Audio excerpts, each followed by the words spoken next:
In this video, I'm going to show you how you can easily turn off screen time on your iPhone or iPad. Be sure to watch the video to the very end so you don't make any mistakes, and of course do not forget to like this video and subscribe to my channel. So let's begin, and first off, open up Settings. Then tap at Screen Time. And on that screen, scroll down to the very bottom, where you can easily find the Turn Off Screen Time setting. You can just tap on that and then hit Add Turn Off Screen Time.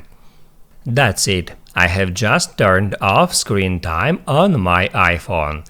Now you can write down in the comments below if you have any questions about that tutorial, and also I recommend you to check out my iPhone tutorials playlist, which you can easily find in the description. Hit the like button if you liked that video, and see you in the next one.